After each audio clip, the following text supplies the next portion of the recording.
Yo, what's going on? The Hey, Man Cave episode 2. We back in this. Okay. This is a safe space for men. You know what I'm saying? For us, by us.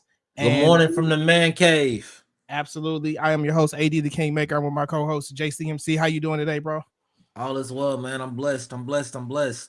I love it. I love it. Before we get started, let me tell y'all what I do here. If you are a high caliber husband who is looking to reinvigorate his marriage, right? If the attraction is down, if the respect is down, if you're not getting blowjobs on a weekly basis, tap in with me, the 30dayfix.net. I am here for you. If the honeymoon phase felt like it was so long ago and you're looking to reignite it and make it better than what it once was, anything other than that is a mediocre marriage by my definition. You guys are A game players. You guys are him in your industry. You were not, God did not put you here to wake up, pay bills, protect, provide, and not get blowjobs on a weekly basis. So if you are a high caliber husband, you're looking to fix that problem, the 30dayfix.net, tap in. This is always gonna be. I guess I'm just childish, bro. You know what's funny? No. I'm Bro, childish. I've said it like 30, 40 times now, and this shit is ridiculous. I know it sounds ridiculous, but it's just like I want to give the people what they want, right? Man. Hey, I will say, I've heard Yes, they do want blowjobs. hey, They want bro. them. They want them. Bro, They I'm want just like, what do these niggas, what can we all get behind? God damn it, for 100% certain. Don't let the blowjob mind. allure lose you to what he said. Be that guy in your field. Yes. Self-mastery first and foremost, and the rest just falls into place, baby. All right, man. So let's jump into these topics today. We're gonna start with the continuation of what's going on with the Desmond Scott stuff with he and his wife. I got my thoughts, but I know let me I'm lost you. Oh shit, hold up. Let me do this. Oh shit. Y'all gonna have to just bear with a nigga as I figure out how to do all these things at once. All right. I don't know if they can't hear you or if they can hear you and I can't. So just in case, I'll continue to talk. Oh, you can hear me, can't you? I can hear you. Yeah. I can't hear you. Can you hear me now? Oh man. Yo, can you hear me? Just leave and come back if you need to. I don't know. I ain't got no knock jokes. Yo, can you hear me? Oh no. You can't hear me? I cannot hear you. Leave and come back. Okay. Yeah. Let's see. All right, he's gonna leave and come back. Does that mean you leaving then with me? No, you need the one with my vocal cards. Me leaving, go back. Yes. Okay, I'm gonna leave. Present, share screen. Here we go.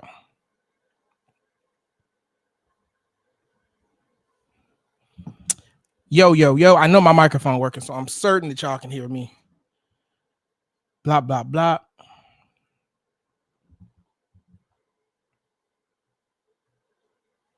And you know what else I'm gonna do? I'm gonna move this one over here.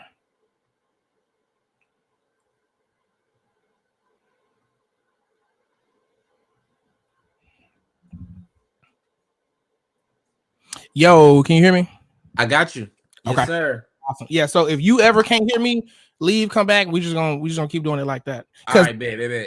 You can see the little green dots, or I can see my little green dots, meaning my audio is working. Like that's how I know my shit is working. So it's just us. It's okay. Like something's going on. Yeah. All right. So let's jump into this, man. And what do you know so far before I play this? You just know nothing.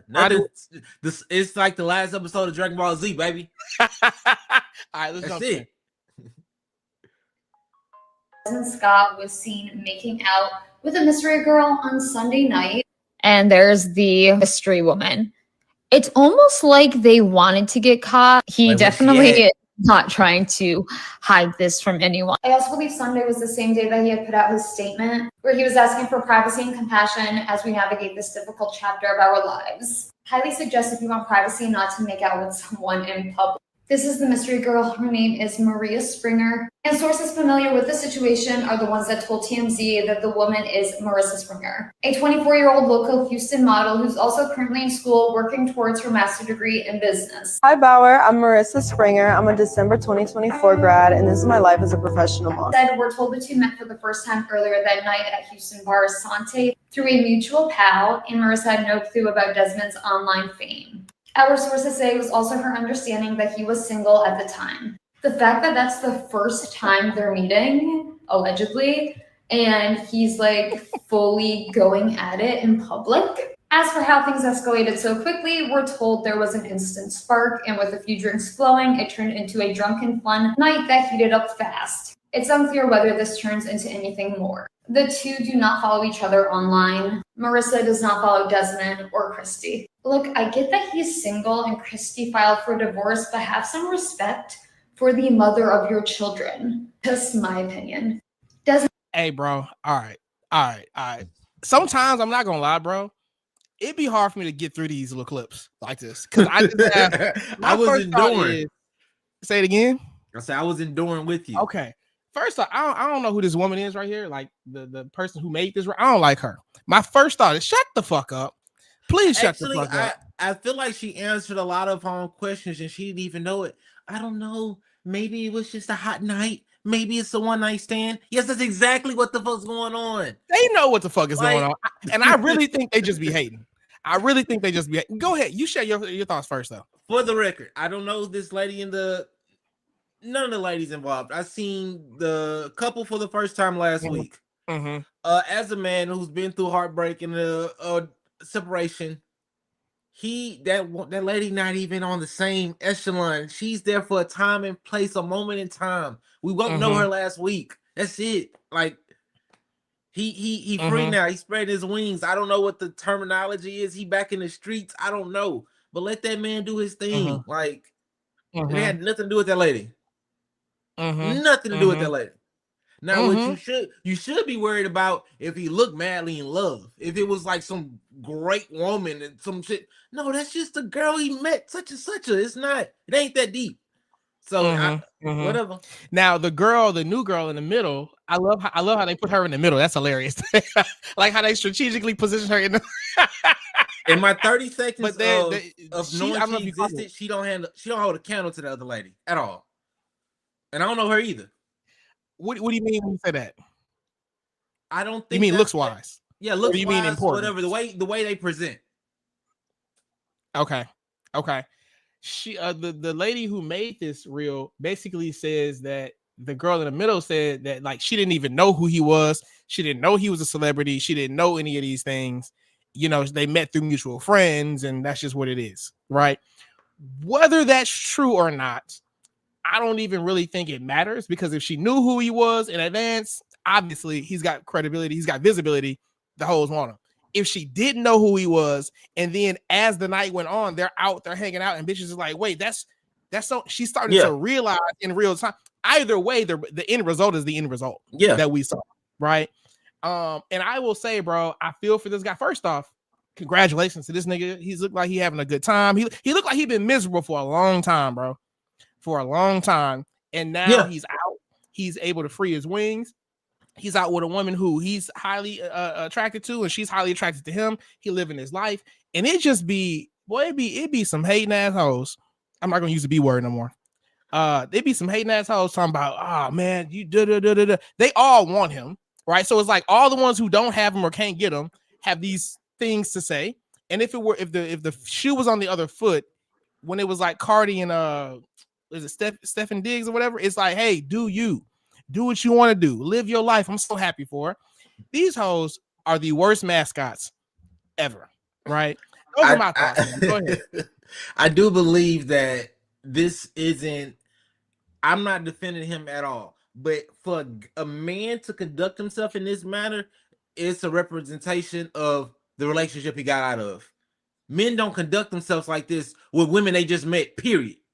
So if he's going this, like, if he didn't just come out the breakup, I don't think he's partying and having these elaborate one night flings with people. But because you just got out of lockdown, It is what it is. And that, I honestly think he may have been miserable. I really do. And again, I don't think this lady is up to par with the one before. I just don't.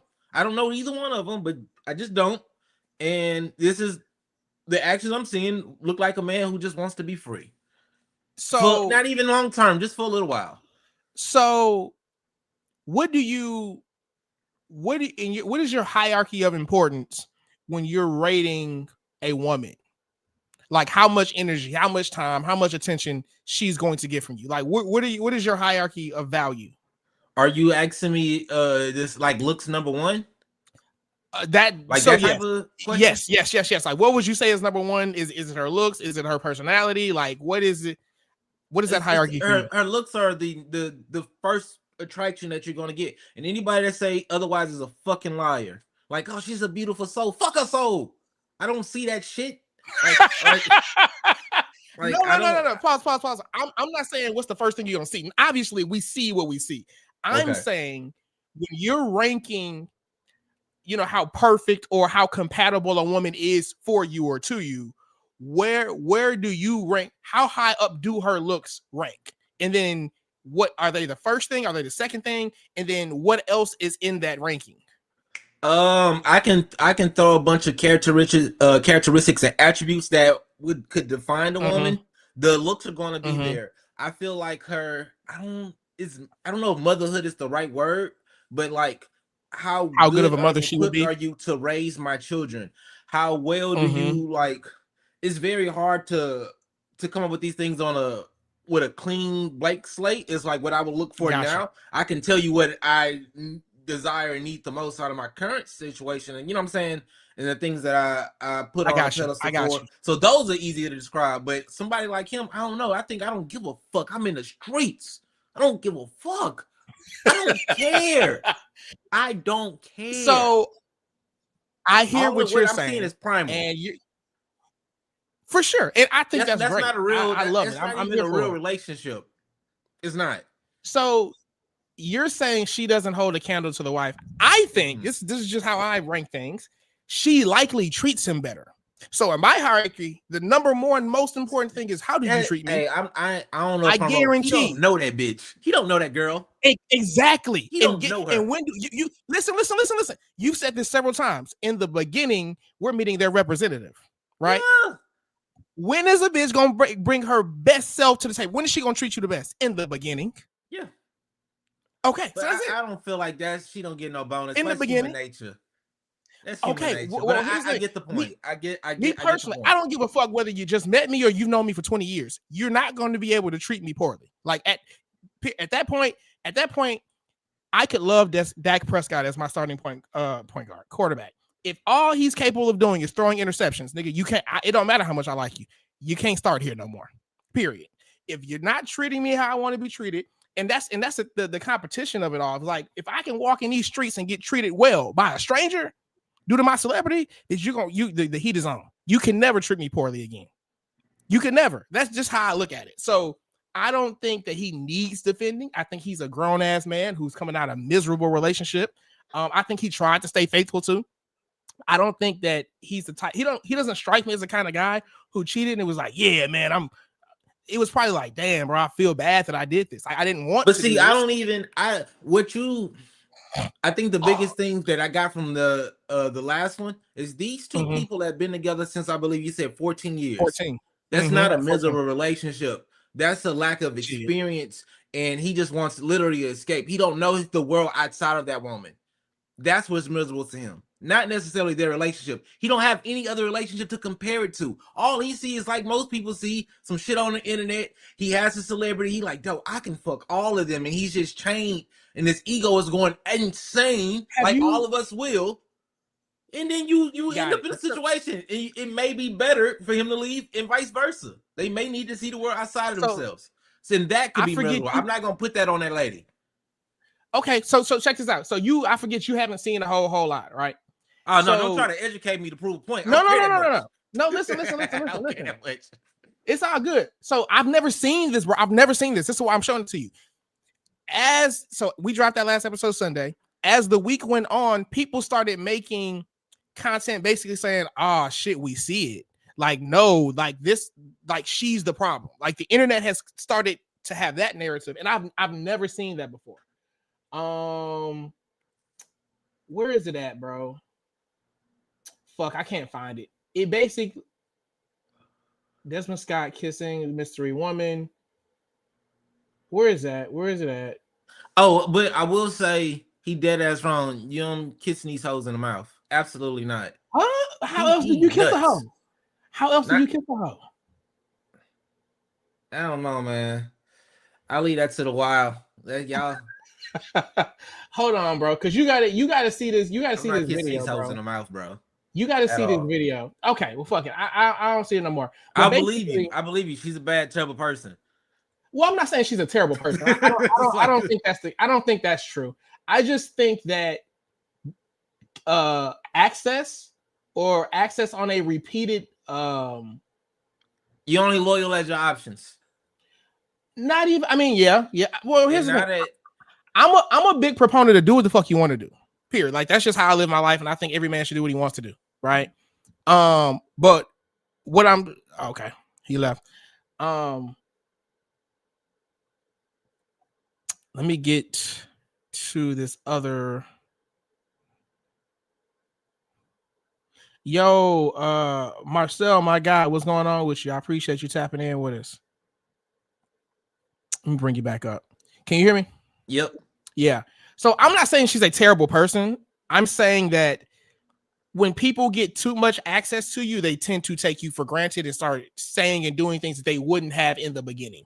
Yep. That's what I'm saying. And so he's got fresh, and I'm agreeing with you. I don't think like this is a real relationship, but I use the word relationship very loosely. Like you and I have a relationship. Like it's the way that we relate to each other. So I'm saying this new coochie is fresh coochie. She treat him better. And he's in what they call that limerence in the beginning where, you know what I'm saying? It's the honeymoon phase. It's like, ideally you keep that going with one woman long-term, ideally. And then you also have a few different ones. You know what I'm saying? Like, I don't think it's that. He may or may not even have this girl's name saved in his phone. I don't think there's a honeymoon phase. I don't think it's any of that. I think it's time and space, and you just happen to be the right one at the right time. Sure. I feel like my boy got it like that. Yes. Yes. I'm not giving homegirl no credit. And if she's really as valuable as like no. The women, I'll say this. The women that I really, really desire, there's no way that they will allow me to pull that off with them in one night. Even if everything like that ain't happening, bro. That ain't happening. I look, here's what I believe. I believe every woman is willing to go. First day, first night, first whatever. Yes. If you're him. Yes. To her. You know what I'm saying? And so he just has a lot of visibility. That wasn't regular though. It looked too cheap. That was a layup. That wasn't no work. He wasn't working for that. Got it. He out in public. He out just shaking ass. He ain't I don't even believe really him working for it. I don't believe him working for it. He ain't working at all, man. You believe it's worth more if you work for it. You're the one. You one of the niggas who be like, man, I like the thrill of the chase. You one of them dudes?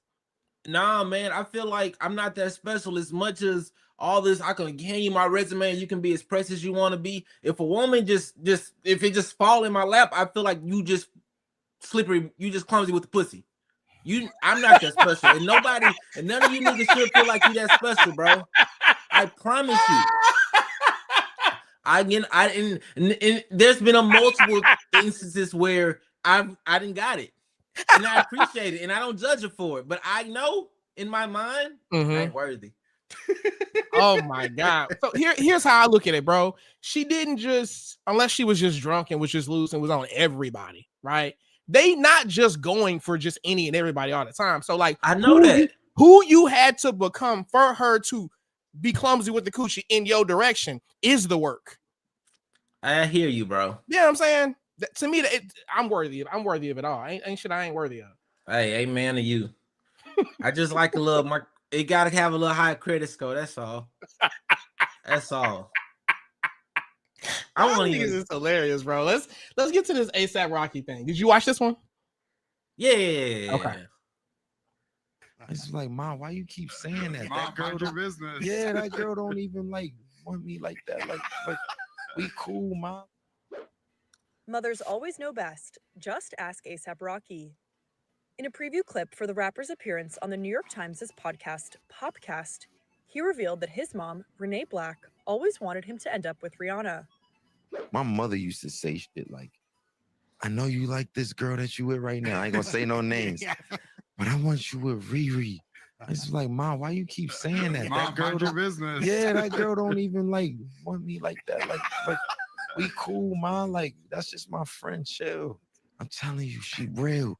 And mothers know best. I'm thankful that, you know, she was put in my life at that time, because I think anytime prior to that, you know, I don't think I was ready for something like that. You know, I don't think she was either. Riri and A$AP were friends first before their relationship turned romantic. In 2020, reports confirmed the two were dating. Since then, they have welcomed 3 children together: 3-year-old Rizza, 2-year-old Riot, and 4-month-old Rocky Irish. Plus, in the preview clip, the rapper listed a few of the similarities the couple share as he acknowledged how his partner changed his life. A woman will change your whole life, especially if it's a companion. Before I had my children, it was like being with my girl took a blindfold off. As soon as you get with a girl, she'll tell you, like, that's not your friend. That's your friend. But that one, no. And to be clear, you didn't just get with any girl. I know. I got with a very special woman. If you asked me in 2012, this guy gonna be the most happily coupled up, family up man in rap music? Hell no. I respectfully Hell would no. have said probably not. It was just like we were on the same page.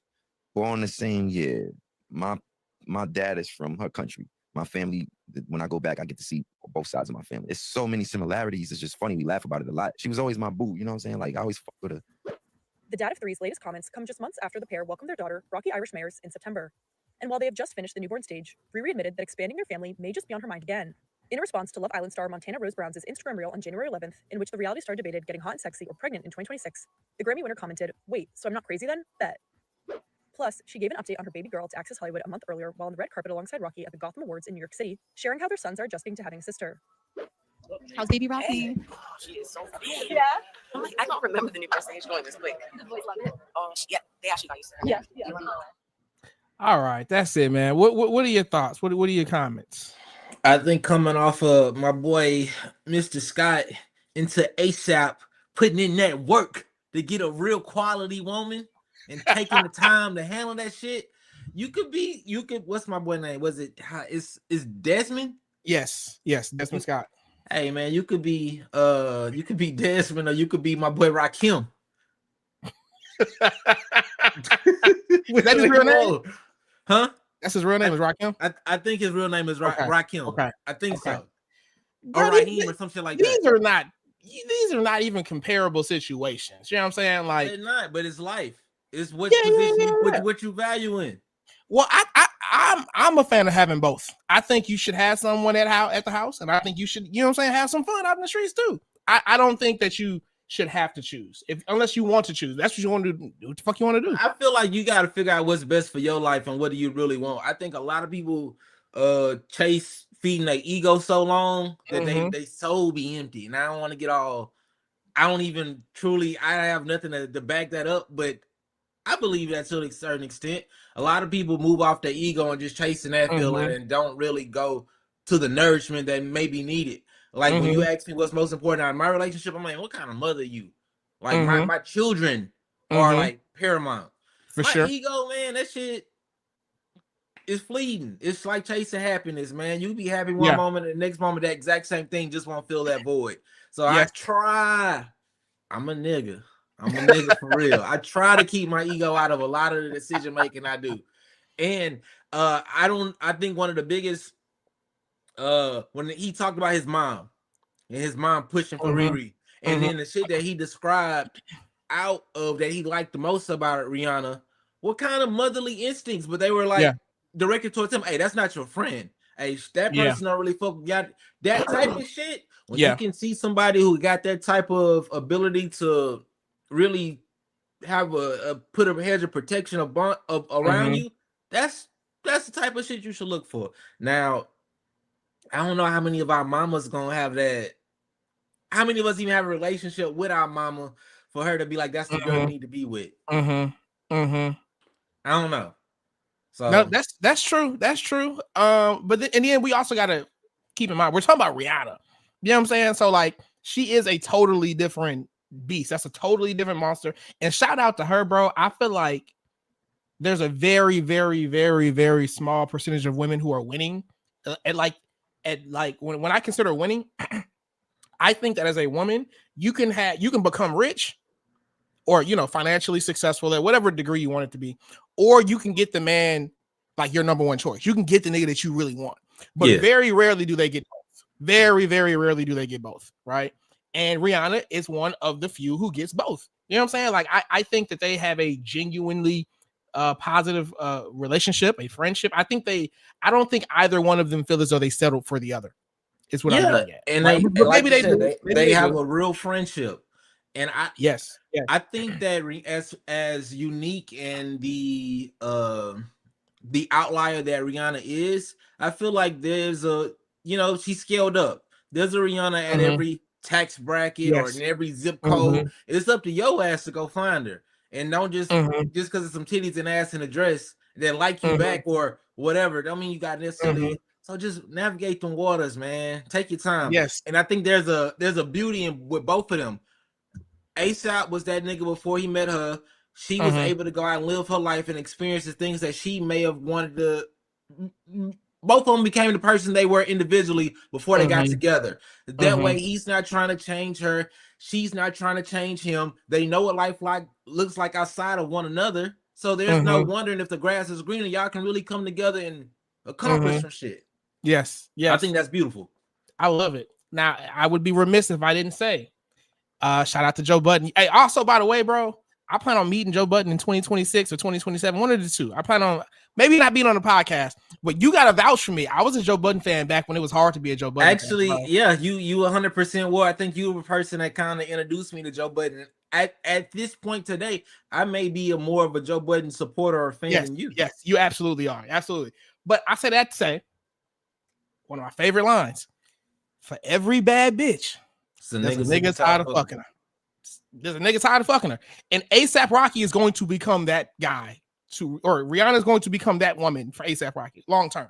Like, I just think that's just what it is. Like, nah, I don't. As much as you like necessarily steak and eggs, so. I don't want steak and eggs every day.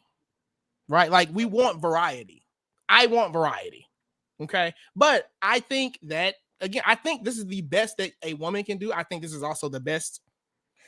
ASAP Rocky. You say you want variety. Will you go get variety? Because I mean, again, the ego want everything. Like I want $1 million. I want a bunch of shit. I want variety, but I don't think it's necessarily worth the trouble of getting it. Well, so here's how I look at it. My hierarchy of how she treats me, and right under that is how much money she makes. Right. So I like women who make money. Period. I also want more kids. I want a bigger family, and I want some support to come in here. So like, there's like fun stuff there's women that you have fun with, and there's women that you build shit with. You know what I'm saying? So is it worth me putting in the work to find another woman that I can build with and at? Yes. To me, that's worth working towards, right? But like, there's a million bitches out here to have fun with. So it's like, you know what I'm saying? You just come across that when you come across it. That's not worth working for, quote unquote. Right. So yeah. But I mean, that's what we building over here, bro. Like, that's just the level that I desire to do it at. And I look at Neo, bro. Like, that's who I'm. That nigga looks stressed. You know what? I have seen content where he looks stressed. I have.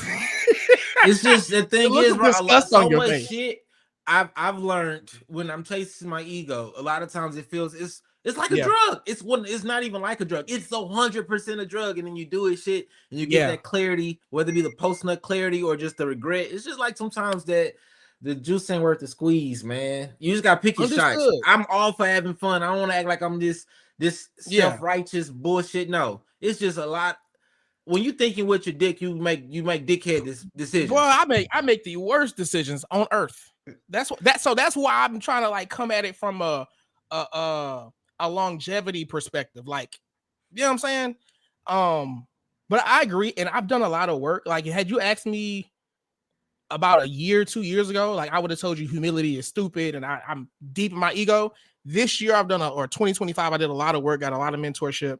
And like, bro, I'm at the point now where it's like, I want to use my ego some. I want to bring it out some. I want to use it to I don't want to just disavow it totally. Like, it's absolutely. Just, I wouldn't be who saying? I am, or I wouldn't have got here without it. Yeah. So I think that I've created a much more positive relationship with my ego, right?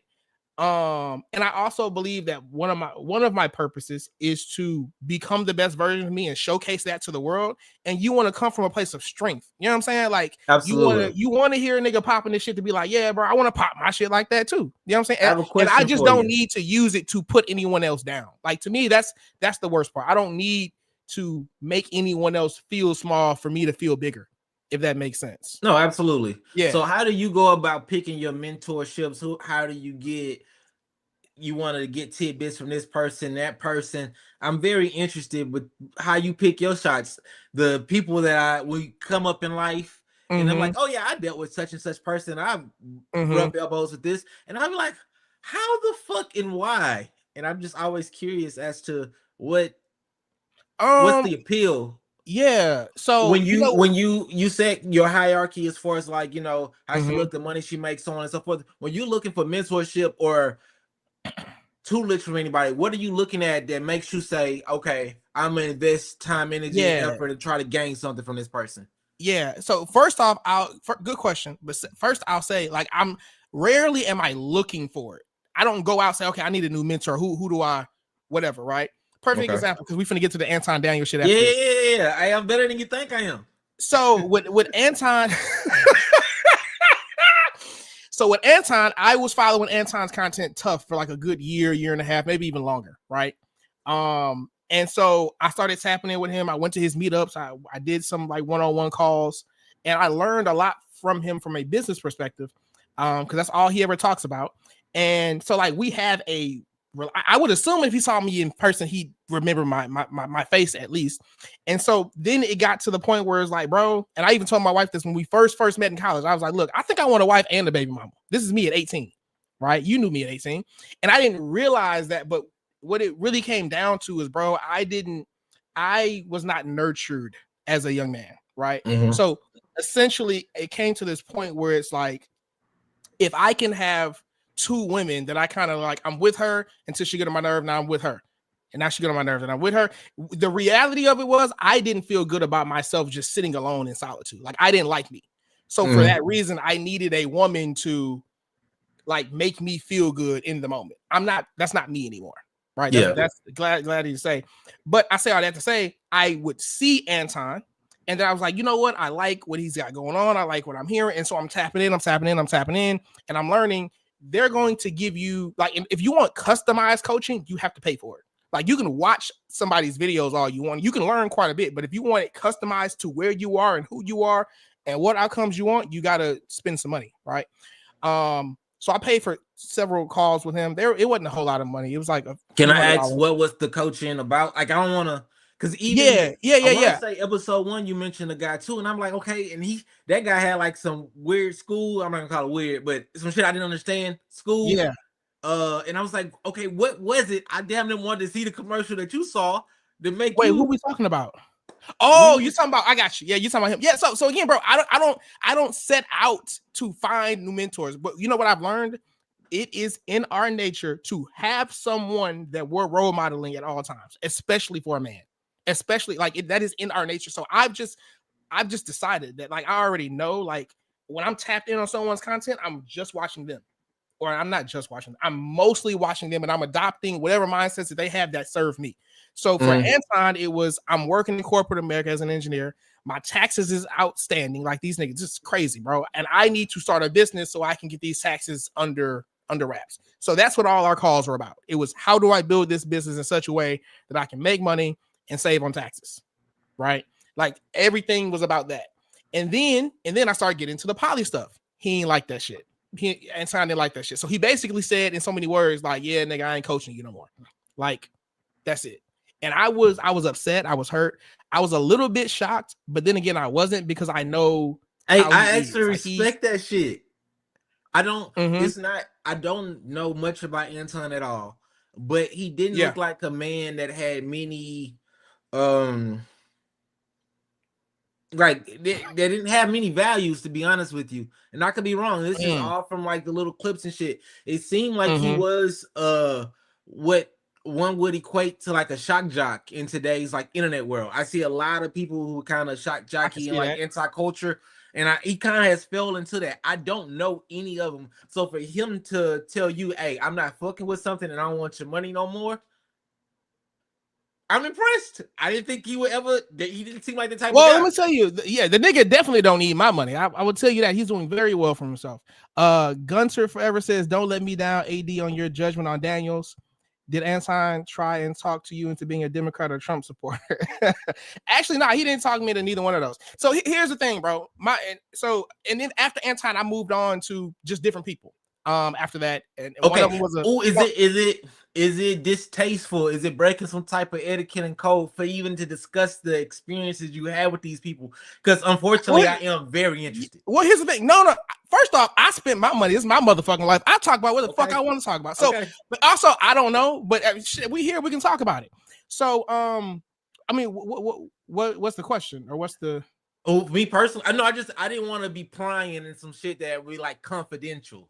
I don't know if they had a, I don't know. I have no idea. Yeah. So let me go answer these comments. So Gunter, I appreciate you tapping in, man. So I think that Anton strikes me as a guy who is highly intelligent. First off, he's a black man who came up in a household with his mom and his dad together. That's rare, right? So he's smart in that way. He's short. We're about the same height. He might be a little taller than me. So I ain't gonna lie. Whenever I see a short black guy, my dog. Yeah. Yeah, right. And I flew out to Detroit, hooked up with him a couple times. Cool dude. And but here's the thing.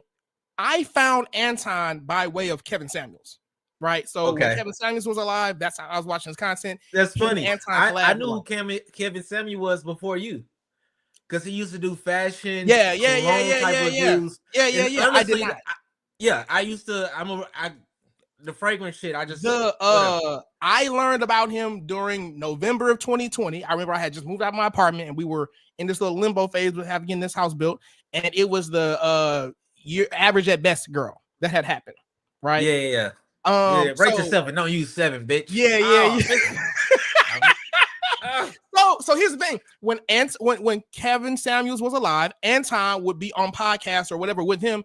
I think that he saw Kevin Samuels as a mentor to some degree, and he would say, Anton would say, and he's married to his beautiful wife Rita. Shout out to Rita. He would say, I'm married, but I reserve the right to step out and do what I want to do when I want to do it. Like, he would say that, and then Kevin Samuels died, and now he's saying a totally different thing. It's like, nigga, that was never you. You just trying to fit in, nigga. You just trying to sound cool, and you don't have it popping with women like that. You know what I'm saying? Like, so if I want business advice, I'm gonna get that from you. But when I want advice on how do I maintain multiple women long term, you're not the guy to talk to, because nigga, you ain't never did it. Period. But and you're also, not you just told me this man grew up with his mom and his dad. He may have real strong traditional values. That's like cool. His conservative attitude That's may cool. be 100%. That's cool. Or something. That's cool. And he also to some degree strikes me as a Bible thumper, right? Which is fine. I'm learning one of my values is humanity, if that makes sense. Like, I don't like elitists. Like, I fuck with you because you think highly of yourself. I think highly of myself. I like people who think highly of themselves, except when that I think highly of myself is built upon I need someone beneath me. I need to be able to be like, they ain't shit, and therefore I am. You know what I'm saying? So that's the most American shit. Like, I feel like I'm pulling this in another direction. But what you described is how America functions. I believe it. And that's cool. I mean, it's shielded under the guise of racism, but it's not. It's classism. It's like, well, at least we ain't them niggas. Yeah, and here's the thing, bro. Like, I get it. Class is real. It is what it is. I don't like to try to fight reality. It is what it is. But like, bro, when I have my mentor now, bro, who make tens of millions a month. Like, you would never know. Super humble about it. You know what I'm saying? And so I look at that, and to answer your earlier question, you're like, how do I decide? It's the fruit of their labor. Like, I look at their lifestyle. I look at the way their kids treat them. I look at what they're driving. I look at their lifestyle. Like, I look at this nigga's working 20 hours a week, but he makes tens of millions a year or a month. I'm like, you know what? These niggas know things that I don't. Therefore, let me build a relationship with them. You know what I'm saying? And so I'm flying out to Atlanta this week to go speak on a panel at one of my mentors things. I'm a client of his, and I guess I'm just giving a testimonial to, you know what I'm saying? But I feel honored, bro, that he was like, hey, bro, do you want to come out here, be on this panel to help me look good? Nigga, yes, absolutely, I will do that. You know what I'm saying? But back to Anton, bro. Yeah, he just trying to fit in. He just want to seem cool, but he an old nigga. He played out. And so the mentor I moved on to after that was a pimp in his former life. Right, like I'll never forget. I was watching watching some YouTube video, and he was like, "Yeah, at the height, I had 10 women. I had one woman in the kitchen doing this, another woman rubbing my feet." And this nigga, like, he values himself as a man. Like he was like, "Nigga, I had hoes and I had nothing. Y'all put these women on the pedestal and y'all this." And I'm like, "Bro, that makes so much sense." And that's when I started studying pimps and their culture and how, like, there's one dude named Johnny Cash. Fucking love Johnny Cash. Shout out to him. This nigga, I'm not gonna get the details right. I know I'm gonna get them wrong. I'm gonna try though. He was doing it for quite some time, and he had, I think, 14 women, and he was indicted. And I don't know if he ever went to jail or not, but like, I guess I don't watch Law and Order, so I don't know these words. I don't know if I'm using the word indicted right, but they had this nigga come in to wherever it was, a jail or whatever, and all 14 of the women, they went to him like, "Hey, we will give you whatever you want out this house. You will be promised whatever kind of money or whatever you want. We just need you to snitch on this nigga." And all 14 of the women said no, and the nigga went home scot-free as a pimp. And so I'm like, hold on, bro, like, nigga, that's because niggas is just so you know. Not that you would know this because you don't study these things. These niggas are getting life for this. Like this is a life sentence, right? So to have 14 women, bro. So I look at that and I'm not big on force. Like to me, like how you look at like everyone has these things that are moral to them, right? And everyone's morals are different. Like some people are like, oh, it's immoral to, you know, not repent your sins. Some people say it's immoral to be not in your child's life, right? That's a moral failing, right? To me, a moral failing is forcing someone to do some shit they don't want to do in any regard, right? I'm big on freedom. Freedom is a value of mine. And so when I was listening to Cash's content, he was like, bro, y'all will tell these women how to come, but you never tell them how to leave. And so in his program, when he was running it, he would tell them, hey, at any moment you don't want to do this no more, no problem, let me know. We will send you off in style. I'll send you a plane ticket back to wherever you want to go. Hell, we get you a car. Like, what you let me know. That door does not have a lock on it. You easy come, easy go. So any moment that you want to leave, you let me know, no problem. And he would send them off in style. I was like, bro, that's honorable. Nigga, that's respectable. Like, and so like you could tell that he has this dynamic where it's like ain't no beef. It's funny watching you go through like your value system, just listening to you talk. From just you wanting a wife and a baby mama to like you had one mentor dumped him because he wasn't into poly. Find a full-fledged pimp who's feeding this. Like, I don't know. I it ain't for me at all. Yeah, and I understand. It's not even on my own accord. I think for you to really have like some humility of it, just my perspective, it's not just about yourself and your just you. It's also about the people and how they affect it as well. I think that as a man with influence and, you know, a little appeal to them, you can get a woman to do a lot of shit. A lot of shit. Yes. And I think a power is not when you wield it, but when you reserve it. And I think to have that power to have 14 women, it's like, I don't know if I would use it in that regard. I just don't. I don't know. What do you mean? You mean you wouldn't send them out to do things on the street is what you're saying? That's not how you would use your power. I don't know. I've known women for a long time. I don't know how many of them would be happy with 13 other concubines or whatever that looks like. I don't know if that's happiness to them. I'm pretty sure I can convince some people to fall in line and get with the program. I got you. So here's how I look at it. So, you know, are you aware that there are some people in America today who are homeless because they choose to be? Like they live under a bridge because out of their own choice. Yes, I would say I'm pretty sure that exists. So they're like in their mind, they've made sense that like the idea of having this pressure to pay bills and a car note, not like I don't even want a nigga. I live under this bridge. Like that is a thing today. And if you going where I think you're going, I don't want that person around me. Like, I don't want the person that's like, oh, I'm just gonna be just drool on myself and do what you say, follow your lead. Get the I got fuck from away from me. Agreed. That's cancer. Well, you know what? For me, That's cancer. For me, I would just be curious. Like, nigga, what? Like, tell me more. I'm not indulging in that shit. I'm curious. I am curious. I get it. I can get the curiosity of it, but I would think that would be leech-like behavior. And the only way you can pull that off if you have a pussy. As a man, you can never conduct yourself in that behavior. No, there are plenty of homeless niggas under the bridge. No, I'm talking about just the as far as just the. I'm still talking about the prostitute type shit. Okay, even so as a man, I'm judging you. Let's switch. Let's switch to the prostitute thing now, right? Jeez, there are some women who are like, no, this is what I want to do. Like, I don't. First off, they call them. I've done a lot of research. They call them renegades, right? So renegades are the prostitutes who walk the streets up and down, right? They don't have a pimp. They're just doing they doing it their own way. They rogue, renegade. Yes. And so I think the downside of it is you don't have an emotional support system.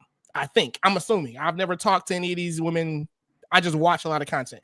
2, you don't have a protector, right? So a nigga run up on you, rob you, whatever. Like, there's no retribution for that. Like, you're just kind of a lone wolf type of thing, right? So there are women who are like, I want to sell my body and I want someone to help me manage me in this regard. Like, they're just, so again, I'm not big on force. Are there men out here who are pimps and they beat women and they force them?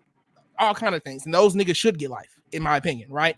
But to have this relationship set up, especially in a time and place where niggas ain't shit and men don't value themselves, and I think a lot of the world and the way things are structured are anti-man, to meet a man who 14 women are like, yeah, I want to be yours, nigga. I want to belong to you, and I want to go get money from him, and I want to give it to you. And there's also, I don't know if this is true, I was just told this, like, one of the reasons I heard that they make this like a life sentence type of thing is because pimps had powers over judges, right? Which are powerful men who tend to do well, who are married. But it's like, and there's other thing. They would be like the high class pimps. They're like, look, I don't want the black women. I don't want nobody with tattoos and bullet holes. Now fuck that. I want white women who can go and woo a judge. And now he has all this incriminating evidence on this judge. Now he has power over the judge. Does that make sense? And so, like, that's what they wanted. So again, this is just what I've heard. This is who I was mentored by. I'm still not seeing the. I don't. It's just a lifestyle. Not only that I'm not familiar with, it just doesn't. The ends doesn't justify the means to me. I don't. Who doesn't want a brothel full of women? I just don't need that. I'm not pursuing that. It's not how I want to spend my. Shit. That's not the legacy I want to live. Okay. And I got For me, I want 2 to 3. And I want them to all take care of my kids. I want them to all make money from corporate America. Let me determine what happens with, like, I want to build a family with smart women who all like me to the degree that I ain't got to worry about what else is going on. And if let's just say that there was a woman, I've also got some other mentors, and you know Adam 22. I'm sure you know Adam 22. Yeah. So I was talking to one mentor some time ago, and we were talking about Adam 22, and he didn't come out. What did he say? He said, I could date a woman who does OnlyFans. And I remember thinking, nigga, huh? You don't love her. You can't. Right? You can't. And I was like, wait, I'm sorry. Is it like solo content or I don't think it matters, but was that we didn't go that far. We didn't go that far. And so he was like, I was like, how? Like, you wouldn't be embarrassed and da. He was like, nigga, he sells like soap as well, and candles too, right? It's called the masculine identity soap. He was like, nigga, I would tell that woman, get on OnlyFans with your millions of viewers, make sure you wearing my fucking shirt. He's like, look, as long as I benefit from the relationship, I could give a fuck else. I could care less about what she got going on when I'm not with her. Like, that is not of my concern. And I like that. I like that mentality. It's like, it's just a relationship, but that's not the relationship. That's still not the type of relationship your wife or what have you. That's just yes. Okay, but cool. I understand that. We can take it one step further. I could be with a woman who is actively having sex with other men, but she benefits me by flying me places, giving me, that's fine. You're never you can be with her. We gotta find some kind of terminology that exists. I may not be with her in public. She's not gonna be the primary. She's never gonna be number one. But like, let's be real, bro. I've talked to so many men, bro, and a lot of these men are naive. They meet these women, they start dating them, and then years later, now they're married. But they found out, like, hey, while we were dating, she was sleeping with someone else. And I'm like, you really thought she didn't have no other option? You thought she just that's dumb. They're naive. That's exactly what I'm saying. Yeah. So I'm not naive enough to believe that when I meet a woman, she ain't got nothing else going on. Cool. As long as I benefit from this, I don't give a fuck. Nor am I ever going to ask you to stop doing what you're doing. If you come to me and then say, hey, I want to be with you. Okay, well, now we got rules and regulations and shit. But until then, you're not mine. You're for the streets. And I get that. It's just, it's really that simple, bro. It's really that simple. I have excuse me. My close friends always tell me, as far as like my inability to, like, you would never catch me with a woman that I wouldn't be seen out in public privately. Like if I'm with her privately, I could probably be seen with her publicly. Like I'm that goddamn. Wouldn't be surprised. Read that. I wouldn't be. If Jesus was white, hey, wait. Hold on. Oh, if Tone thinks Jesus is white, he's talking about Anton. He's talking about Tom. Yeah. See, I kind of see the same type of content from him as this guy. I don't have a lot of information. So when you said you dealt with him, I'm like, what did you see in this motherfucker? But I don't know. He could be a great guy. You talking about Marquette Devon Burton? That's what you talking about. No. This guy, Tom. Well, okay. You said he's talking about Anton, right? Yeah, he's talking about Anton. Yeah. I am too. Yeah. So he business.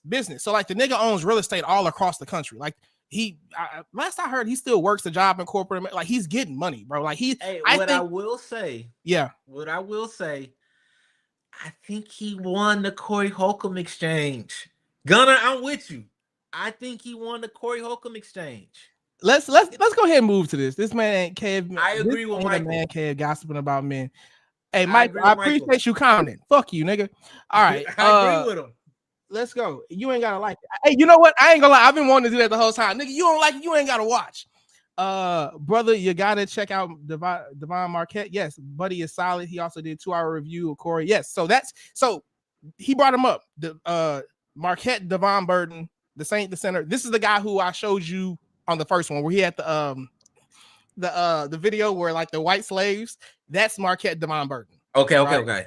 And so what both of them have, they're successful black businessmen who are independent. They can say, but what I like about them both, they get online and say what the fuck they want about who the fuck they want, when the fuck they want, all the time with no, it's a fearlessness and a freedom. You know what I'm saying? When everybody's worried about being canceled, these niggas ain't, you can tell by the shit they say, they are not worried about that. I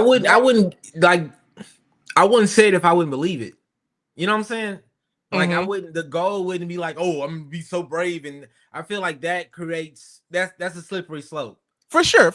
I want you ever heard somebody say you don't really want what you want, you just want to know that you can have it if you wanted it? For me, that's what it is. It's like I want the freedom at that level. I ain't necessarily got to say and do all the shit, but I want to be able to do speaking his truth, then so be it. Yes. All right, man. Let's get to this Anton shit. You said you think he won the exchange. That's I do. Hilarious. That is fucking. I think you sent me this too, right? You sent this in. I did. I think I did. I don't know if we're gonna use the clip that I saw. I think we're gonna push play before I give you my what I see out of it. 2 men. I feel like Anton won.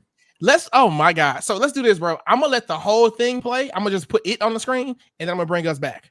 All right, cool. Hey, we got 12 viewers today. Shout out to y'all, man. Yeah. They must like the shit. All right, let me see. How do I? All right. Reporting live from Mavericks Club in Atlanta for Comedy Head News, I'm John Abba. But that gay shit, you go. Hey, homie, I tell you what, right here. Don't put no dick sucking shit on me, nigga. I'm from Detroit. Say I suck a dick again. I'm right here. Straight off the back, Corey sound like he sucked dick. He sound like. My bad. I thought we're gonna let it play. Corey Holcomb continues pushing on with his 5150 podcast show and also continues giving the internet talked about moments. Now, for his recent episode, hold on, gonna say that, inviting YouTube commentator Anton Daniels to his platform and address their different point of views. Now, some would say that Anton has a more conservative viewpoint, while Holcomb shares a perspective from a pro-black lens. Upon the start of the interview, things would quickly get heated between the two men when Daniels would state that Black people are some of the most racist people I've seen in my entire life. We don't even like each other. Now, Daniels would also go on. That's not why I'm giving him love. What do you want? Y'all complaining about it over and over again. Bro, you know what, bro? There's just too much for me to just let this run the whole way through. Okay. Go ahead. Go first. Go. All right, bro. First off, I think they both look like losers. Me personally. Okay. I think that Corey Holcomb was willing to come to blows, and Anton was not. And I disagree with you. I 100% disagree with you. First off, he called the man's wife a bitch, right?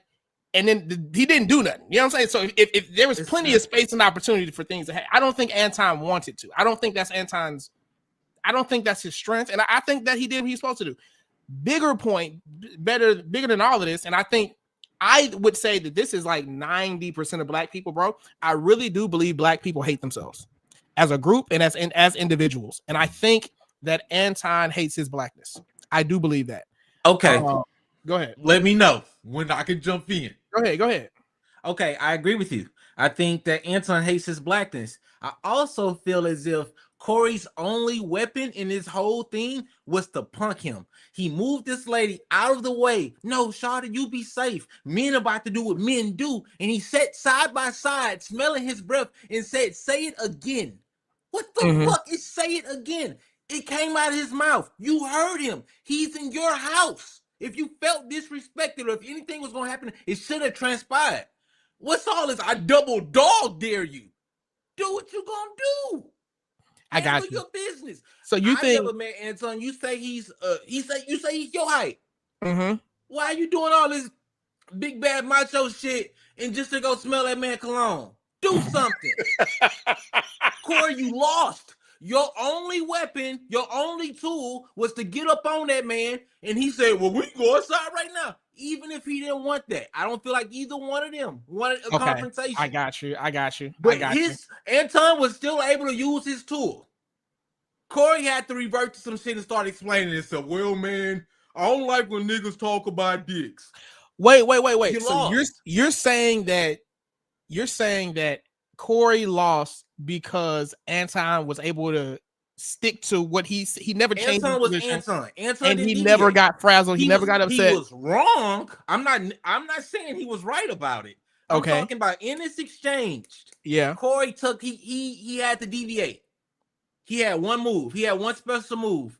Did you watch this whole clip? This is the one you sent, right? I watched enough of it to know they didn't fight. Oh, okay. I watched enough of it to know. So there was escalated. It got physical and then reverted. But then it got physical again. Nobody touched nobody. Correct. If Anton walked up out of that space unharmed, unhurt, he won. Okay. See, that's the thing about all these tough guys on the internet. You got your moment in time to be tough, and he did not capitalize. He should have put hands and feet on Anton. That was his only trick. He didn't come to outsmart him. He didn't want to have a battle of words. He wanted to challenge his manhood. What do you say to men who say that he punked Anton and had him run out the studio? I don't see it. I don't. What punking happened? I personally, he's a comedian, so he can say a lot of. He's better with words and making jokes and No, but if Anton went home to his wife and kids or got back on wherever he was in a timely manner without a band-aid, an ice pack, he won. Corey's only weapon and his only thing was violence with that man to punk him, and he did not do it. He didn't. Okay. All right. Let's keep going. Let's keep going. And I'm trying to understand, what is it that y'all looking for? What tired of why you move that lady out the way? Through shit, complaining about shit they ain't never been through. Y'all heard each other loud and clear. You've been through some shit. You said why he lady out the way? You're saying if he was gonna be violent, he would have did it. He should have did it. So he was bluffing. Hypothetical shoulda, coulda, woulda. You standing on? He's in your house, telling you how you suck dick, and you say it again. Say it 2 times. Oh, you lost, bro. You lost. Now, if you was trying to have an exchange and some then y'all can have an argument, and whoever words hit harder means something. You decided to escalate it to a point to where it's like we can get physical, and in order to defuse the situation, you talking about, well, that's just one of my triggers, and y'all sit there and apologize to each other. I feel like Anton came to do what he wanted to do, and now he get to go to the next person's show and be like, the nigga Corey ain't do shit either. Anton won the exchange. He did. They both idiots. They both losers. I feel like Anton won. Got it. Okay, so you're saying Anton's showing wasn't as poor as his, is what you're saying, because he talked about escalating, but he didn't really want to escalate. Yeah. Okay. And Anton just wanted to sit there and talk shit, and Anton got to sit there and talk shit. Let's get to some of these comments because they coming in, boy. They like this topic. Let's go. Okay. He said Marquette said he reached out to Anton for a debate after previously meeting him in person, and Anton's team never responded back. Anton don't want to see Anton.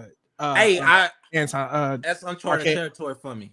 Yeah, I don't know nothing about that, but let me tell you, no, Marquette, that he's a dude has a public speaking course that he sells. The nigga is elegant when it comes to speaking. Boy, like, bro, Anton don't want to see that. And also, I feel like Anton going to Corey Holcomb is strategic. If you're gonna have a battle of wits with somebody, have it with a nigga like Corey who's only gonna threaten you and not really whoop your ass. Yes. Also, I want to say, bro, I've seen Corey Holcomb live. I've watched a lot of his content. He strikes me as a man who has never been loved. He's never truly experienced the love of a woman, and for that, like, I feel bad for this guy, bro. Like, like to get so upset that a nigga said that you suck dick. Like, to me, it's like because like you either do or you like want to. Like, there's no reason for you to get so upset because a nigga said that. I feel the only reason you should get that upset is if you want to do something to him. It's like, oh, he said I suck dick. Now it's a problem. I get that. If you say this shit to me, we can laugh. If the person I got an issue with that I want to escalate a situation with, I'll take that as an opportunity to whoop his ass. I think you're right. Corey didn't take it. I think that there was already some sort of ill will here between the two before the show ever started. So I'm agreeing. They represent two different things. Corey could have did him dirty as soon as he got up on him and was standing over him. That's true. He could have. I agree with you. Yes, both are losers. But he didn't. Corey is 60-year-old punk. but it's fucked up because I also think if Corey would have beat that man ass in there, it also would have probably been some sucker shit. If you saying he's as small as he yes, and it would have been legal issues. Like, it just wasn't worth it.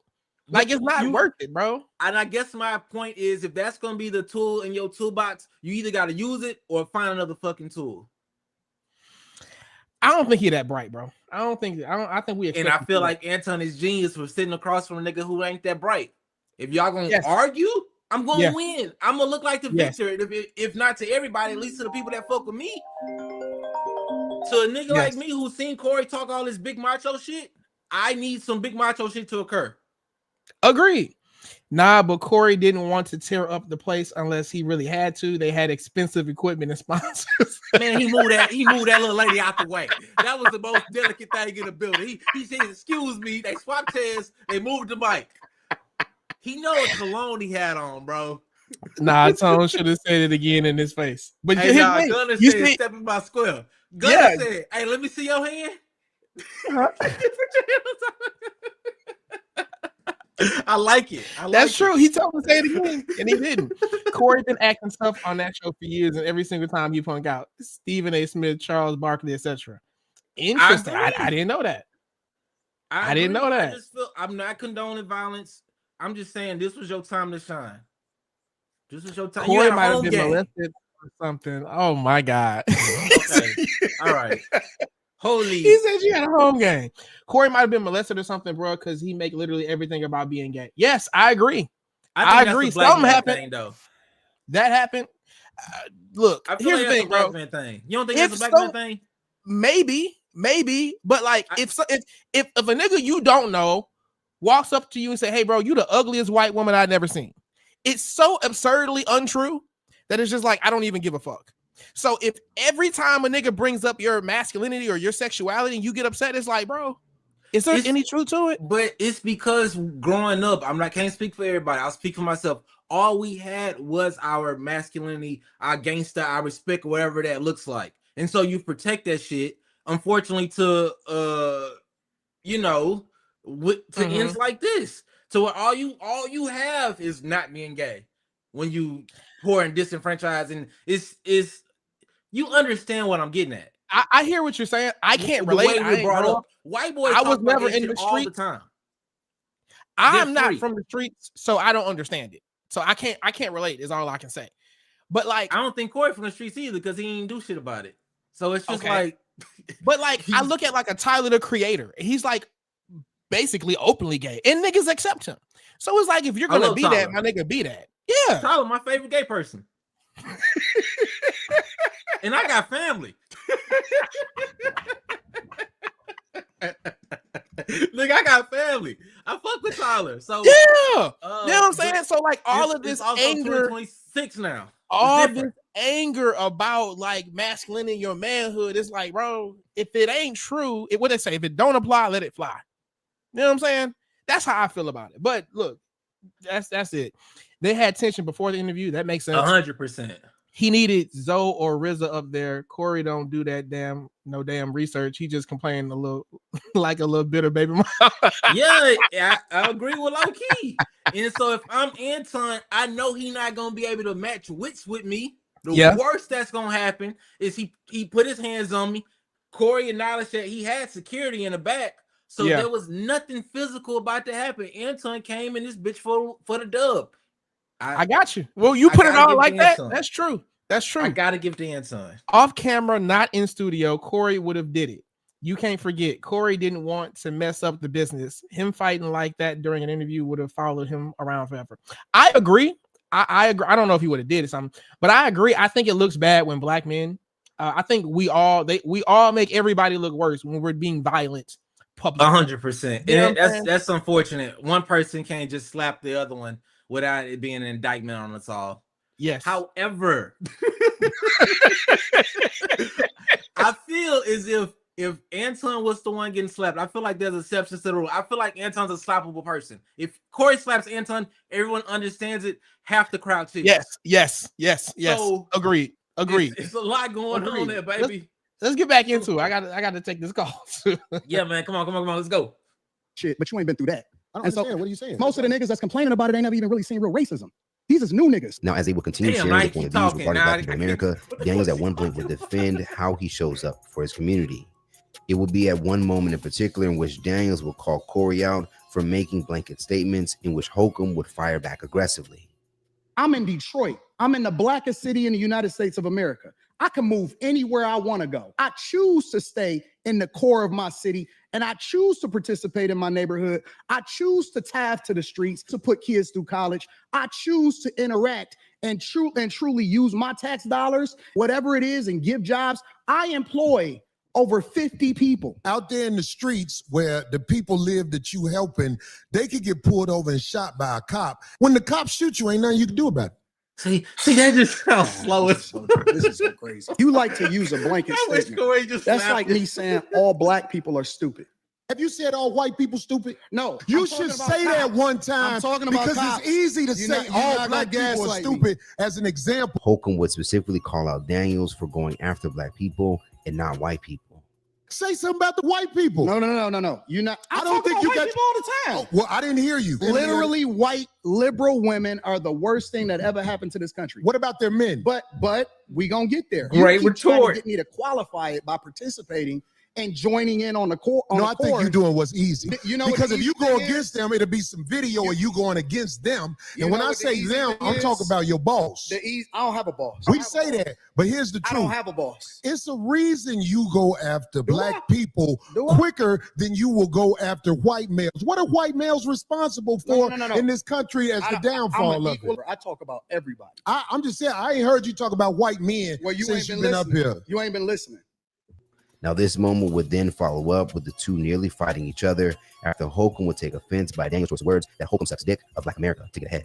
You dancing around it. And that's why I lose respect for you when you start dancing and kissing Caucasian males' ass. Don't do that in front of me because I'm not an ass kisser of nobody. Yes, you are. You suck the dick of black people right now.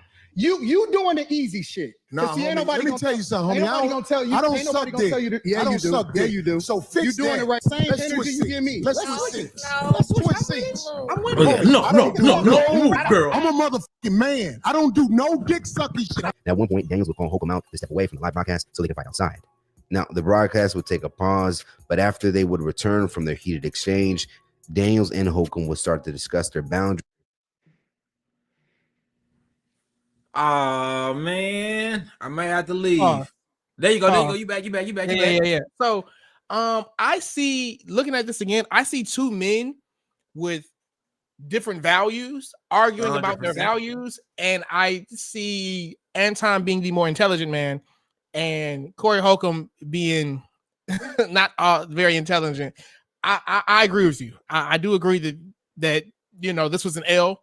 I should have slapped him, man. You think so? Not a punch. I feel a punch would have been too. That would have been a slap open. You know what I'm saying? Just disrespect, not really pain. You know what I'm saying? Loki said Anton on the Republican plantation. It would have been easy to destroy his talking points. Yeah, bro. I can't believe I'm defending Anton. This is a sucker ass nigga. And I do believe, like you said earlier, he is one of the blacks that he doesn't like his blackness at all. Yeah, so let's get to this. I'm assuming you hadn't seen this part because it calms down. I guess they step outside and then they come back. Okay, maybe I haven't. And things they're not okay with. I don't want no drama. As simple as that. I swear I don't want no drama, man. My life is good. Mine's is too. I think older black men like us need to make sure there are boundaries that simply can't be crossed when men are talking. Anton, if you tell me a boundary, I promise you I'm going to do my best not to cross that boundary. I don't have no boundaries. I don't care if a nigga say something about me. It is what niggas say shit like. I feel like even time. explaining your boundaries to another man is that's already crossed them. It's not. This isn't a loved one of yours. This is y'all already in confrontation, and now what you're doing is trying to justify why you're not putting hands and feet on him. Like I feel like that's the only reason why they even having this part of the conversation. All right, this part of the conversation is for the cameras, so we can. I agree, please, baby. I agree, but I also think that, bro, black men are some of the most emotional men in this country, right? Extremely. And so, like this whole he says this about you and he said this about like you should hurt this nigga. Like to me, like it just has never made sense. Like emotionally, I get wanting to, I get being angry, but at the same time, as a grown ass man, my first thought is like, bro, let me control what I can control. I can't control what this nigga says. You know what I'm saying? So for me to want to hurt a nigga because of something he said, and I want to act on that impulse every time, and the rest of my community of niggas who look like me saying act upon that, I just don't agree with that, bro. It's like I care about what my mentors say, right? I care about what my kids say. I care about what my woman says. I cannot, if I give a fuck about what everybody is saying about me around the world all the time, it's like, bro, what a miserable life. You're 100% right. However, Corey's not carrying it like that. He's just simply not. I'm only going off the expectation that Corey portrayed himself to carry. That's it. Well, I mean, he said he don't want no drama. That's what he's like, bro. I don't want trying to intimidate that man. Look that man in his eye. That's a good point. Over him. That's a good point. The guy didn't flinch, and now it's like, well, I ain't gonna hit him. Well, so okay. So I think all that is possible, and he don't want drama. I think he just wants him to stop. It's like I don't think he wants drama. I think he wants to ask him that from his original seat. That nice little lovely lady could have still been in the middle. Don't take it there. Yeah. You don't want to take it there. Don't ever flash your gun. Ever. Yeah. Ever. And if I'm Anton, and if you standing over me like that, I consider you a threat.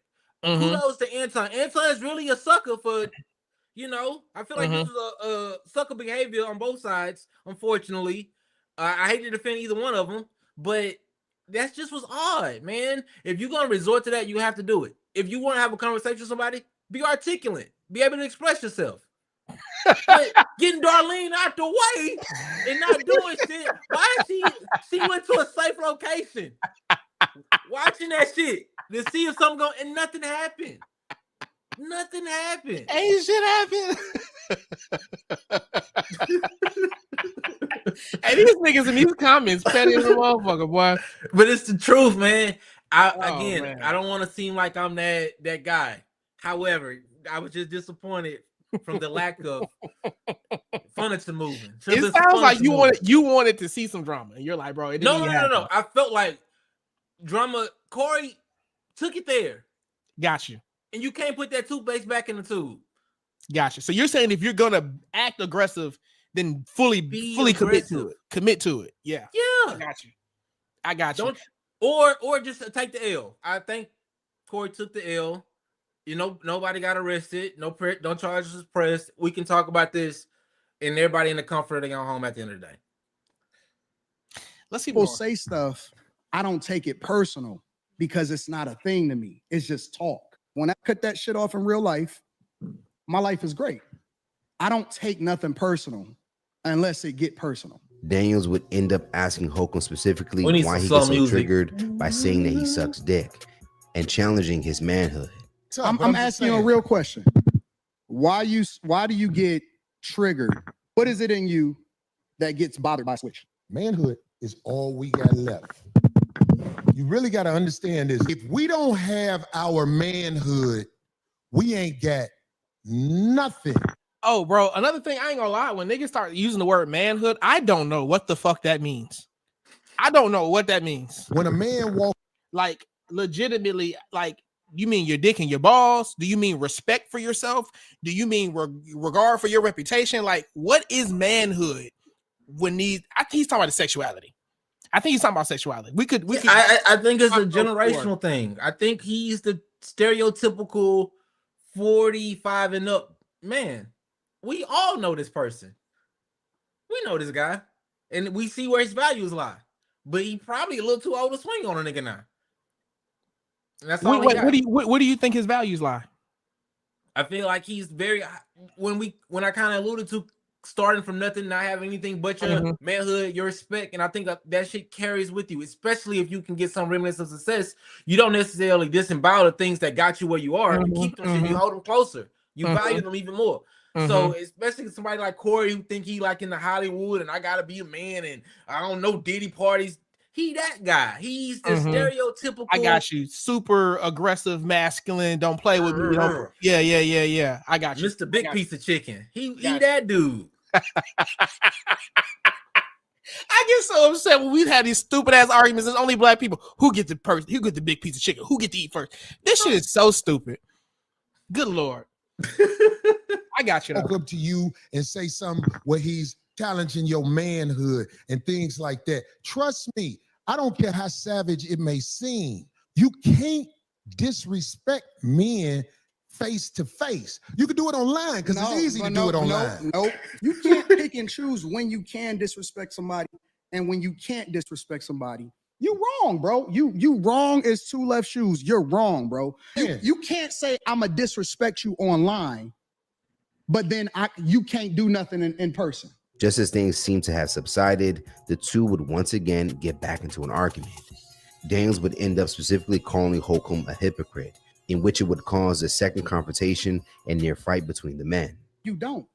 And that's why I said you say I don't walk under the coat? No, you're hypocritical. I told you that to your face. The whole world a hypocrite. And so this is why I agree that Anton is a slap over nigga. I absolutely do. One, no one likes being told you're wrong. Two, we're all hypocrites. Everybody's a hypocrite. And he's fucking pushing his buttons. I told you that to your face. Like, yeah. Straight up. He's playing the long game. So when his clips upload, he can say, I said this, I did this. Corey got played. Gotcha. So you're saying this all went to Anton's plan 100%. Exactly how he anticipated it. 1000%.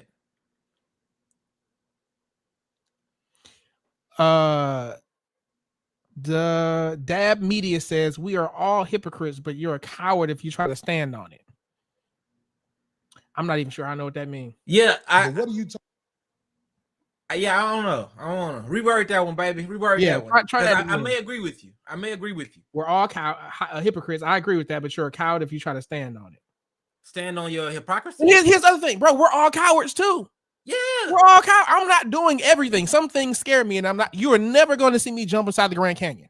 Hey, it's gonna be a hell of people. I would have moved out the way. Let me see that seat. And then some people I would have stayed where the fuck I was. You know what I'm saying? And so then this is where we get into like this, real men don't cower. Bro, real niggas want to be safe too. Hey man, fear is what's keeping us alive. That's the most powerful thing we got. Yes. Don't be and I ain't no sucker. These bitches work. But however, remember last week when I was telling you how I had a confrontation about somebody not raising their kid? Yeah. That nigga's like 6'5", 280. Yeah. D1 offensive lineman. Like he's a huge dude. We had the conversation, but I ain't moved nobody out the way. Like, come on. You gotta be smart, bro. You gotta be smart. Everything is not worth escalating to that level. You know what I'm saying? Hell, if you a real nigga, go fight a tiger. Go fight a tiger. Hey, yeah, man. I can say all that. I know I'm going to fight more fights than I'm going to walk away from. I don't know why Corey walked away from this fight. Bro, he probably doesn't want the legal ramifications. Bro, I got bail money for him. I got bail money for Corey. You're saying there's enough people who would like to see Anton get slapped that, you know what I'm saying, they could have put together. If Corey is the nigga that he claimed he is. Yeah. He should have did it. That's it. I'm not that guy. I don't know if I would have slapped Anton. I got you. You're saying who he acts to be and who he actually is. There's not congruency there. Yeah, I don't know if the next episode of the Corey Holcomb show should, like, the bass should come. He should go from like a baritone. He an alto right now, my nigga. He ain't. He got to come up a little bit. You know what I'm saying? Yeah. Let's finish it, bro. No, you're a hypocrite when it comes. I believe you. When it comes to specifically you moving by a code. Study this episode. Shout out to the shit on Caucasian males. Shout out to the ain't shit on I'm himself. not gonna shit on nobody. You shitted on black people. You shitted on mother. I feel like I shitted on you. To your face. To your face. You done did this before. Get your bitch ass get your bitch ass to phone and walk over there with your. I shitted on you. Bro, he said you shit on black people. Nah, nigga, I shitted on you. As this clip goes further and further, I'm getting more disappointed in Corey. You know what, bro? You're right, man. This nigga, this was masterfully done. Like, if I ever want to talk shit to a nigga, all I gotta do is bring security with me and then go to a dumb nigga who I know ain't on the same level as me. Worst case scenario, he slapped the shit out of you. You get on camera the next day and say, "This is why you can't talk to niggas." Worst case scenario. Worst case scenario. Reefer C says, I agree, but he ended up just switching seats for nothing. Maybe he thought he was gonna get him to say, "Hey, bro, I apologize, my bad." You know what I'm saying? It didn't work. That was the only tool in his box. That was the only tool in his box. And once Corey started talking about his feelings and emotions, man, manhood. It's it. It's all we got. Man, get the fuck out of here, bro. He did the best he could, bro. I agree. Not bright. He not bright. I don't envy the position that he's in. He does not strike me as a man who has gotten true. Let me tell you, I saw this guy live, right? Probably a good year and a half, 2 years ago, right? In Addison. And he was talking about the nigga was hurt, bro. He was sad on stage. He was sad, right? And so the comedy was coming from a real place. He said that like there was a chick that he used to fuck with whenever he was in the Dallas area. He's like, whatever I'm at on tour, I got a woman for that city, right? He said, I love broke bitches because they need me. You know what I'm saying? A broke bitch treats you like a king. That's true from my experience. And he was saying that his chick in Dallas, he was like, Brian ain't gonna be able to get with her because, you know what I'm saying, a nigga done put her in a house now. He's like, I can't compete with that. He's like, nah, so meaning he's used to these transactional relationships where the woman don't really like him, his intangibles like that. She likes what he can do for her, but she not about to fuck up this house situation. Yeah. You know what I'm saying? So he strikes me as like a guy who's real bitter, who probably doesn't have a good relationship with his mom or his daughters. Matter of fact, I know he was complaining about his daughter, right? So like this is a sad I'm gonna use this word, but I mean it in like a positive way. A pathetic guy, bro. Like from the perspective of I'm disappointed. I thought you was gonna come on something crazy. No. Pathetic. I like thought I was feeling love. Like Like on a notepad. I was gonna use it on a nigga. Nah. Look, I'm not trying to start no problems with nobody. Okay, except Derek Jackson. Fuck that nigga. Other than that, I ain't got no problems with nobody. That's the one that had, nigga who be lying to these next to him with the bonnet. Yes. This nigga right back to selling books to these hoes too. It's crazy, bro. It's crazy. So yeah, my goal is to debate him online one day. Anyway, no, it's not. My goal is to get this nigga to come online and say, hey, women around the world, I'm sorry. I'm a bitch ass nigga. I just said things to sell y'all books and CDs and seminars, and I've made y'all worse. He makes women worse. He makes my community worse. That nigga, I hope he fails. Other than that, I want success for everybody and their mama. You know what I'm saying? But yeah, bro, Corey Holcomb strikes me as a guy who has never truly been loved, and the nigga don't love himself. It's just a sad case. And Corey Holcomb type of nigga that put $25, $35 on your layaway and think you owe him some pussy. Like, she don't gotta fuck you for the layaway, Corey. Like, what? Yeah, that's Corey. He said $25 on your layaway, bitch. Yo, and it was saying, no, bitch, owe me some pussy. Goddamn, 25, fucking $35 on the goddamn layaway. He that nigga.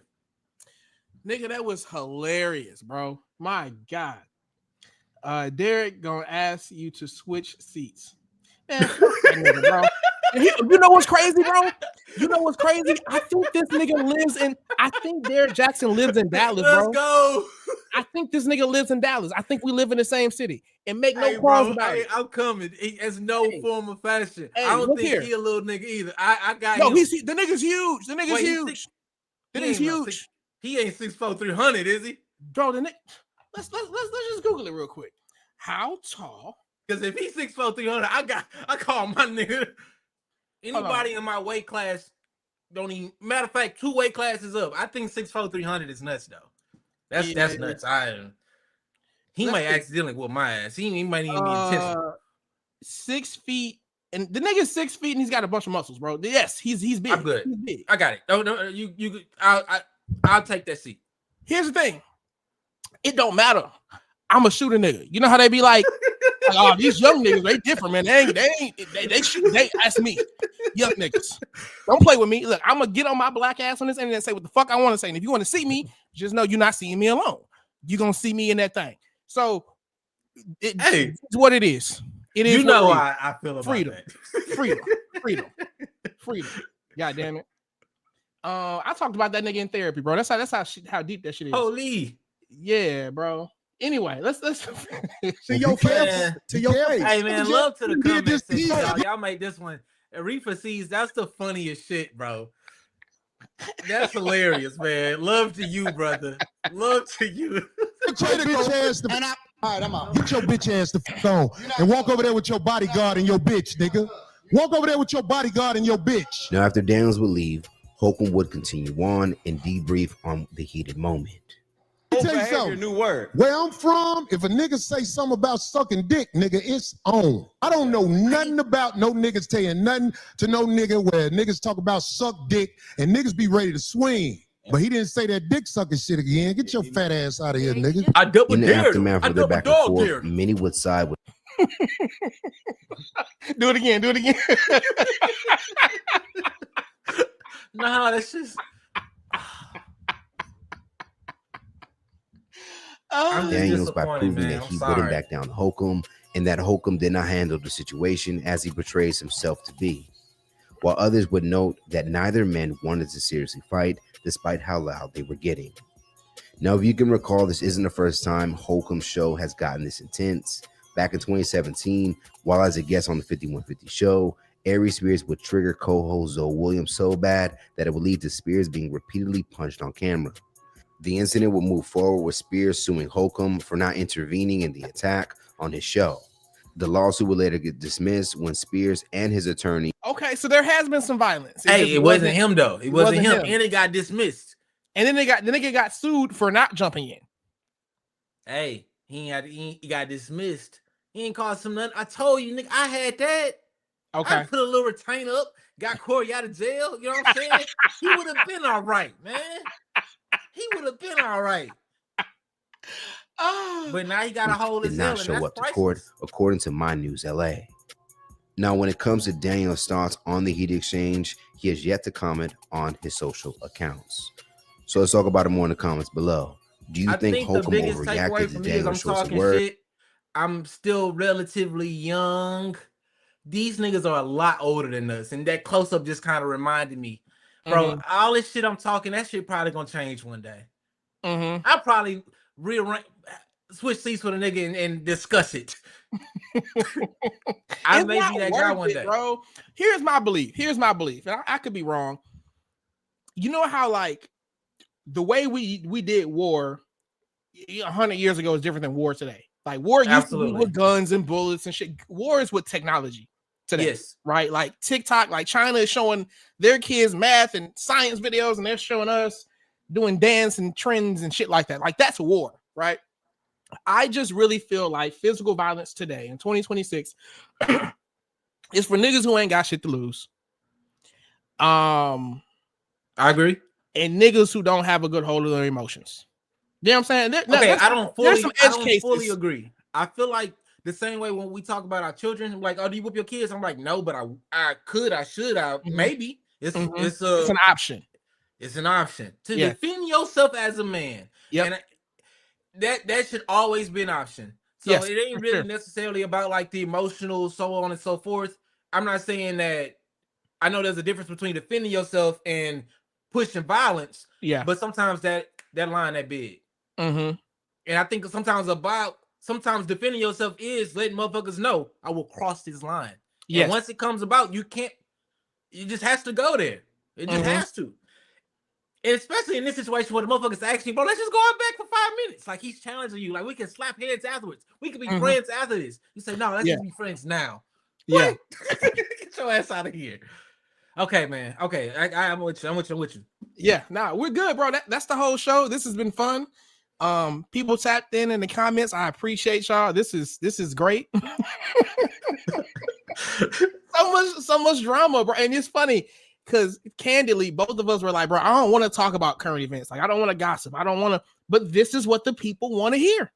I don't think this is gossiping. I feel like if we necessarily talking about a man's perspective, what you could have did differently, just watching, idolizing, or breaking down this type of shit. I don't think it's necessarily gossipy. It can be. I agree with my guy. We it's gonna get a little bit in there, but big picture, baby, big picture. Look, as a man, what did you learn from that video? You asking me? Yeah, I'm asking you. So we can say I've learned your perspective, and I agree. And I'm noticing as Anton moved further away, Holcomb's comments got more and more aggressive. But like you said, nigga, if you was really gonna be aggressive, you would have did it while he was there. You know what I'm saying? So this is all lip service. You know what I'm saying? And I think he gay or want to be gay. You know I don't think he gay. I think he's just a victim of being in the 70s and 80s. I really do. I feel maybe he sounds like my uncle and the father figures and all. They sound like that. They sound real homophobic at all times. Yeah. Well, here's the thing. So homophobic is fear of gayness or fear of homosexuality. That's the literal. Okay, what are you saying? You saying he hates gays? I feel no. It's not a fear or a hate. I feel like it's a lack of understanding. I feel like it's not a phobia as if it's a goddamn bear coming or some shit like that. But it's just like a lack of acceptance, a lack of understanding. I feel like that's what the homophobia from the people that I know looks like. I think you're saying his sexuality, his straightness is like that's kind of and his toughness, his bravado is all he had to go off of for so long. It's what got him successful. And so to threaten that by saying you suck dick, like it's his perception and his value as a man.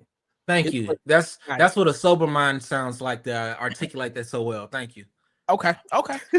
And again, this is the most views we got, most comments we got. So this is what the people want. I'm just giving the people what they want. Okay. And we didn't do no bashing of women today. You know what I'm saying? Like I'm better than all these red pill niggas, bro. We love women over here. Yeah, we gonna see. I'm working on you. No. There's. I love everybody. I don't like everybody. I love all women. I don't like all these hoes though. You know what I'm saying? I feel like the women that I love them enough to defend them when these hoes come up. How about that? When these hoes come up. Yeah, I don't want you to. If we just talking about women in general, I'm gonna lean on the ones I love and not these hoes. Fuck these hoes.